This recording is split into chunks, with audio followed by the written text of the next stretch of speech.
Hello, everyone, and welcome to Cognitive Psychology, an introduction to memory. So, we just wrapped up our learning chapter in psychology, and we're going to switch gears into a really similar realm, specifically cognitive psychology and how our memories are tied to learning. And so, I'm sure based on your own life experience, you all realize how important memory is to successful learning and being able to do well in school. But I think a lot of times we take for granted the fact that our memories of core events that have happened in our life are really central to our identity. They really help shape who we are as people. And so, for this initial introduction to memory, we're going to look at some different ways that our brain processes information to turn information into memories for us. And then we're also going to look at a whole bunch of different types of memories that our brain helps us create that influence our identity and our success in life. And then finally, we'll talk about some physical ways that memories are stored in the brain, just very briefly. So let's dive right into the fun together here. We're going to have lots of opportunities for you to make real world applications and create your own personal examples for all of these different types of memory as we go through our video today. All right, so let's start at the very beginning here. Memory, the definition of memory, according to psychologists, is the persistence of learning over time through the storage and retrieval of information and skills. So, last chapter, we talked about how learning involves a change in behavior or a change in thinking that results because of experiences, that we're storing those experiences and the learning that happens through those experiences, and then that we can actually find that knowledge or find those skills to bring them back out and demonstrate them. That's memory, all wrapped up together. Okay. So let's talk about a couple of different types of processing that help us store and then retrieve memories, the learning that we're doing. Let's look at automatic processing first. So there's basically two different ways that we can process information, and you guys will have tons of examples of both of these in your life that you can get into your interactive notebook. Effortful versus automatic processing. We'll start there. So, automatic processing is basically unconscious processing of well learned material. Basically, the idea is that at some point in your life, you actually had to try and pay attention to learn these procedures or these activities. But because you've done them so many times over and over again, they've now just become automatic and you really can do them without even thinking about them. So, one example might be you can see the knitting a scarf example. One example from my own life would be riding a bike. I learned how to ride a bike when I was 6. It took a lot of effort, fell down, cried a lot, got some boo-boos on my knees. But now I just get on a bike and I can ride the bike without even thinking about it. And in fact, if I do think about it too hard, then I get all messed up and I'm going to fall off my bike, right? So that would be automatic processing. Anything that you can do without consciously thinking too hard about it, or anything that you can do without thinking too hard about it. Okay, as opposed to effortful processing. So, effortful processing is the active processing of information that really does require your sustained effort. Basically, it's learning that requires both your full effort and your full attention for it to really sink in and be stored in your brain as a memory. So for me, and probably for you, I would say anything that you're trying to learn for school that isn't naturally overly thrilling for you, you're going to have to pay effortful attention, and you're probably going to have to revisit that material multiple times. So just like you practice a sport or dance or a musical instrument, you actually do have to practice information, right? That's stored in your brain for it to actually be solidified in there, which in our class is the purpose of a lot of repeated exposure for you to the various concepts that we're learning, both through videos, the interactive notebook, the reading guide. And so that can feel repetitive to you, I know, but it's purposefully repetitive because lots of research shows us that the more we practice, the more we're exposed to the same thing, whether it's an instrument or information, the more we're going to remember that thing moving forward. So go ahead and get some examples of that in your notebook. We also have deep versus shallow processing. So shallow processing is processing that's really not as involved as deep processing in terms of meaning. Okay. So when you process something shallowly, you're really just looking at the surface characteristics of that thing, either structurally or phonemically. So structural processing means we're just encoding information, getting it into our memory with the use of either just visual or physical characteristics, but we're really just glancing at it. We're not taking the time to really process it and think about the meaning of that thing or connect it to other things that we already know about. And then phonemic is similar, but just encoding information using auditory characteristics. So maybe you hear a song and you recognize that a song's playing, but you're not really thinking about the words of that song or what that song might mean for you in your life based on your own experiences. So as you can imagine, shallow processing, it really doesn't lead to great long-lasting memories over time. It really leads to some shallow memories that may be forgotten very quickly and easily, as opposed to deep processing. So deep processing is where we're really thinking about the meaning of what we're thinking about or looking at or hearing.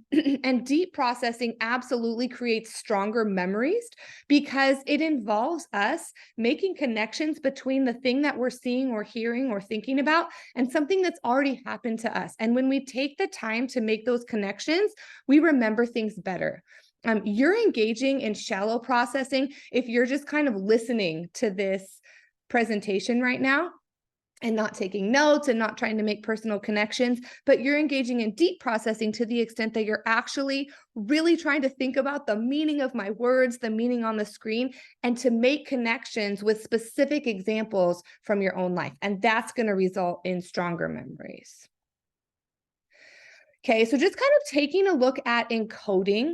Encoding basically means taking information from the environment and storing it in our brain.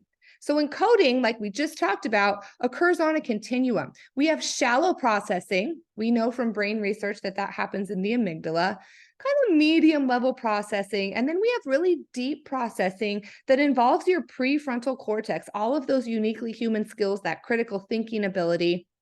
And so you can see, according to the chart here, how those things might change. So take a look at that. You can pause the video even if you want to and just kind of process, do some deep processing of this chart here so you can just kind of understand shallow processing to deep processing. And the moral of our story always is, according to the depth of processing model, that things we are actively trying to think about and make connections with, we're going to store those more deeply and we're going to be able to retrieve those out of our brain more easily. Okay, we've already talked about selective attention. So just a quick note about what's going to make it into your brain in the first place. Anything that you are selectively attending to is going to be encoded with more ease and stored, right? And so we talked last chapter about the cocktail party effect, or 2 chapters ago, goodness gracious. And we said that whenever you're focusing your singular attention on something, that's what's going to make it into your brain for further processing at the expense of other things. So there could be lots of other things going on around you that you are not going to actually process because you're just focused on processing that one particular thing. So you can give yourself a personal example in your notebook about a time where you've really been selectively attending to one thing in particular. And maybe you missed out on other things because you were so focused on that one thing. Divided attention would be our ability to focus on multiple stimuli simultaneously, also referred to as multitasking. And we already know from previous chapters that we are terrible at this as human beings, especially if we're trying to selectively attend to 2 things that need deep processing. Really, the only time that we're able to focus divided attention on something is if we're doing at least one or more things that we already unconsciously know how to do, right? So we can multitask if we're singing a song mindlessly while doing the dishes.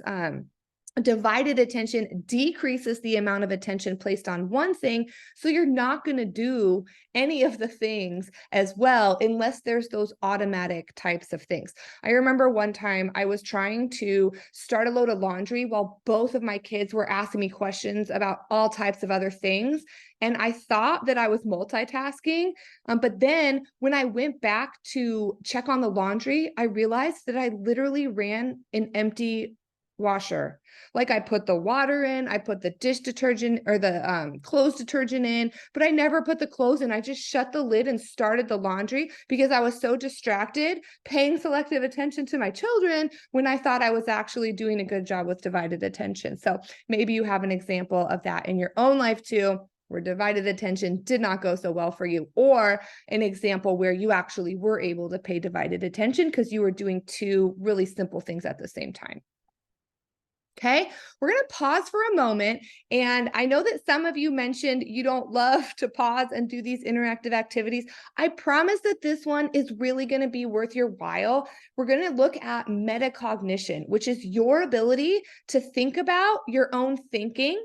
And when we have an awareness of that, when we can get meta, this changes your entire life for the better, you guys. So rather than me talk to you about it, I am going to send you to a really interesting, very brief website where you're going to do some activities very briefly around metacognition. So go ahead and pause the video and do that now, and you'll put that into your interactive notebook.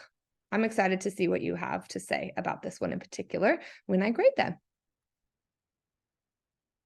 All right, coming back, now we're going to spend some time looking at various types of memory, okay? And so short-term memory kind of is what it is. You won't have a lot of personal examples of that. But when we get into long-term memory, there's all these different types of memories that our brain stores, and we want to be able to distinguish between those. So I'm going to ask you for each of those types of memory to think about your own personal example. What's one of your favorite types of those memories? And I'm really excited for this because it's going to help me get to know you better as individuals as I read through your notebooks. So short-term memory is basically memory that only lasts for about 30 seconds. And short-term memory holds very few items on average, about 5 to 9, 7 plus or minus 2 items before the information is stored or forgotten. And that's located in your frontal lobe. It's actively known as working memory. So we'll look at some examples of that in class together next time. Let's look at long-term memories though. So brain research tells us that your long-term memory is relatively permanent and limitless. We can continue to store new memories without memories falling out, let's say. But really what influences whether we're going to remember things or not is how often we're trying to access them. So let's look at some different types of long-term memories. Procedural memory is referred to as how-to memory by psychologists. So a procedural memory is any memory that you've learned that involves doing physiological procedures. Riding a bike is a procedural memory. Learning how to knit is a procedural memory. Learning how to play an instrument or throw a football or do a dance move or whatever it is that you're really invested in personally. Art, learning how to draw and paint or do digital design or other types of things like that. Those would all be examples of procedural memories. We also have episodic memories. These are my personal favorite memories in my life. An episodic memory is a memory of a certain episode or event, and we actually store them in our brain like a story so that when we think back on them, they almost play out like a narrative, right? So my favorite episodic memories are my wedding day, the day that my children were born. I love Christmas so much in my family. We do all these amazing rituals and activities together. And so I'm so blessed. I have a billion favorite episodic memories, and you might have one as well. Okay, there's also episodic memories called flashbulb memories, and those are memories that you store typically in relation to a really intense emotional episode that you've worked through. And so we'll look at those in class together next time as well. Eidetic memory refers to folks who have a photographic memory, which is really rare, but there are folks out there who can literally just stare at a stimulus and perfectly store that stimulus in their brain for all posterity. And I'm jealous of those people. That seems very useful in life to just be able to store things as memory just by staring at them quickly. That is not me, and it's very likely not you either. We have to work a little bit harder than those people. And then prospective memory is basically remembering not to forget to do something in the future. So if you're ever laying in bed at night thinking about what you need to do the next day, and maybe you think to yourself, oh, I need to email Mrs. Lark to ask, or Dr. Lark to ask when I can make up my test. That would be a prospective memory. It's you actually remembering not to forget to do that thing the next day, which I am also terrible at. And so I have lots of to-do lists for myself to aid my prospective memory. I feel like there's way too many things in my brain all the time, and my prospective memory fails me. So I have to use some retrieval aids like to-do lists and things like that. Okay. So when we look at the different types of long-term memories that we store, psychologists distinguish between implicit memories. Those are memories that are not easy for us to talk about with words. We just do them or experience them. Okay, so implicit memories include procedural memories, like the ones we just talked about, riding a bike, knitting, those types of things, and any type of emotional feeling that's been encoded with a particular event. Those are implicit memories. We also have explicit memories. Sometimes those are called declarative memories because it's easy to declare our knowledge and our learning related to those things to other people. So I can easily declare to you the story of our last family Christmas. I can tell you just a lovely story all about that. And I also can tell you, so semantic memories would be things related to knowledge and concepts. I'm using my semantic memory, my declarative semantic memory right now to tell you lots of different things that I know about psychology. So that's the difference between explicit or declarative memories. Those include episodic and semantic memories versus implicit memories, which include procedural memories and just emotions that we've encoded. Okay, let's talk a little bit more about implicit versus explicit memory. So we just looked at that chart so you can kind of have a visual and see how they're all linked together. But again, implicit memories are procedural or emotionally stored encoded memories, and that would relate to anything that you're able to do procedurally without thinking about it. So I've given you lots of examples, but just to give you another one, something like brushing your teeth would be an implicit procedural memory. And then we have these explicit memories that we can declare to other people. We've already talked about episodic memories. And then again, semantic memory would be your knowledge of facts and concepts, and probably anything school related would be a great example for you to write down of a semantic memory that you have. Maybe you could write your favorite subject or something like that that's going to help you remember that semantic memory is factual information, as opposed to episodic memory, which are life episodes and events. Okay, let's talk very briefly about how we actually store memories in the brain. And probably the only vocabulary term that you will need to know around physiological systems of memory would be this idea of long-term potentiation. So we know from brain research that memories are stored in little subgroups of neurons all over our brain that are activated in response to various sensory experiences, right? So we talked about how memory is strongly linked to emotions and smell in particular. So my grandma recently passed away. She was my bestie. I loved her so much. And she left me this planner that she had with all of her thoughts and feelings and notes to me and other things in it. And it still to the day smells just like her. So when I see that and when I smell that particular smell, that activates a group of neurons in my brain that stores all of these amazing episodic memories of my grandma. And I get really sad and happy at the same time. Such a cool thing how our brains interact with the world around us, right? These interconnections, though, are subject to continual change.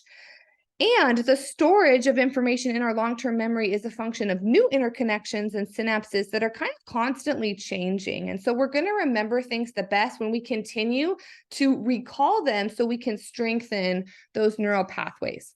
This term long-term potentiation, which is a vocab term you'd want to know, basically just says it's a lasting strengthening of synapses, so communication between neurons, that increases neurotransmissions. It's an increase in a synapse's firing potential after brief rapid stimulation, and that's believed to be the neural basis for learning and memory. And the idea is that the more we use and activate those neural pathways, the better our learning and memory is stored in our brain and the more easily we can get it out. Okay, couple other types of memory, and we're just about done here. We have sensory memories as well, which are related to the five senses. These are quick, fleeting memories. We don't always store them, but it just helps us process information from the sensory information going on around us. So echoic memory. I remember this because an echo is a sound, and an echoic memory is any sort of memory of sound. So right now, your echoic memory is working hard to interpret the meaning of the words that I'm saying and to make sense of them in relation to the rest of your life. But you're not going to remember every word that I said as soon as this is over, obviously, right? That's why we have to check back in our notes and other types of things like that. Okay, similarly, in iconic memory, and again, I remember this because an icon is a picture on your computer. An icon means visual, if you just want a little bit of help remembering these types of things. That is a fleeting memory of visual stimuli. So your iconic memory is also working overtime right now, taking in the imagery and the words on the slides, as well as in your interactive notebook. But again, you're not going to remember everything perfectly moving forward unless you have an eidetic photographic memory. Okay, we already talked about prospective memory, but I just wanted to give you a couple other examples of this and have it located for you in a place that makes sense in your interactive notebook. So this is when you remember to perform an action at the appropriate time that you previously intended to accomplish. So basically remembering to remember. So lots of examples here: remembering to take your medicine at a certain time, to set your alarm when you need to stop to get something after school that you need, to complete a project, whatever that might happen to be. Okay, couple famous people associated with learning and memory research that we'll just briefly mention here, and you can jot down a couple of items about them in your notebook, but you would want to know these people for the exam itself, and they do have some really cool contributions that are interesting. So Noam Chomsky is a psychologist who argues that little kids possess an innate ability to learn and produce speech called a language acquisition. Can I speak English? Yes, I can. Okay. Called a language acquisition device. And he believed that kids across cultures basically progress through the same stages of language development at about the same time, learning the native language that they're exposed to. But he's kind of famous for basically saying, if we look at nature versus nurture, that enduring issue in psychology, that the ability to acquire language does have an innate component in the brain. We store our learning about language as memories in unique ways, regardless of the culture that we're a part of.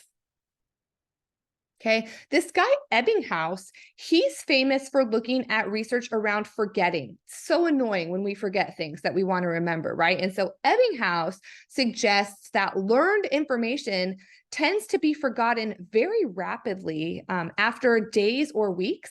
However, if you have gone through the hard work to learn something, especially when it comes to semantic memory, like the information for this class, let's say, even if you forget a big portion of it within a couple days, the more often you remember and review that information, the easier it is for you to be like, oh my gosh, yeah, of course, I learned that already. And it comes back to you very quickly. So you don't have to relearn using the same amount of effort that you originally learned. So we'll talk about that in class too.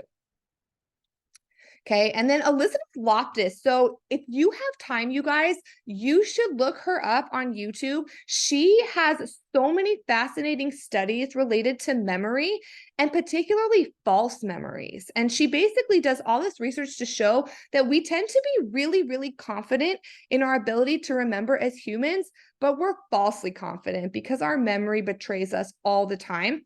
And she does memories to show how even just by the nature of questions you ask somebody about an event, you can tweak their actual memory for that event. And that refers to the misinformation effect. So the misinformation effect says that people's memories can literally be changed just by what they're told about an event that they went through. So she demonstrated this in a study where subjects were shown footage of an automobile accident, and then they were later asked to estimate the speed of the collision. So they watched cars crash into each other, and then they had to say, how fast did you think the car was going, basically? But she found that the given estimates varied in proportion to the intensity of the verb that she used to describe the accident. So participants gave a higher speed estimate when they were asked at what speed the cars were going when they smashed into each other versus when they hit each other. And without fail, if I asked a participant, how fast do you think those cars were going when they smashed into each other? They're going to say a more intense speed than when I say they just hit each other. So that's just a minor example of how it's very, very easy to change people's perceptions of what occurred, their memories of what occurred, just by what we ask them. And so sometimes that's even called a leading question in court, right? So also this effect can cause false memories. Loftus demonstrated that false memories can be created by doing her lost in the mall technique, where children were asked if they remembered the time when they got lost in the mall and were later rescued. So she specifically chose people who had never been lost in the mall. And she's like, yeah, do you remember that time your parents told me you got lost in the mall and this happened and this happened? And over half the participants were like, oh, yeah, I do remember that, when it never actually happened. So memory is a fascinating, totally fallible thing that's very easily manipulated. Okay, and then lastly, George Miller was one of the founders of cognitive psychology, and he was a pioneer who recognized that the human mind can be understood using an information processing model. He's a leader in the study of short-term memory and linguistics, and so we're going to talk about his particular research in class next time because it's easier for me to show it to you visually than simply to talk about it for your memory. Okay, we already talked about the physiology of memory. Just wanted to end our time together by looking at the parts of the brain associated with memory. And this is information that we've talked about before, but you would also want to know this for the AP Psych exam. So go ahead and get this information into your your interactive notebook. So the amygdala is involved in fear and fear-related memories. We already know this from the biopsych chapter. The hippocampus itself is associated with declarative, so semantic, and episodic memory, as well as being able to recognize things that we're supposed to know from the world around us. The cerebellum, related to balance, that basic area of the brain, also plays a role in processing procedural memories, a lot of which include, balance and movement and those types of things, just like how to play the piano. And then our prefrontal cortex especially is involved in remembering semantic tasks like knowledge and school-related types of skills. Okay, so go ahead and get that in there. And that is going to take us to the end of our time together. I also just have a chart here that lists that out for you in writing. Thank you for your time. I am very excited to see you in class next time.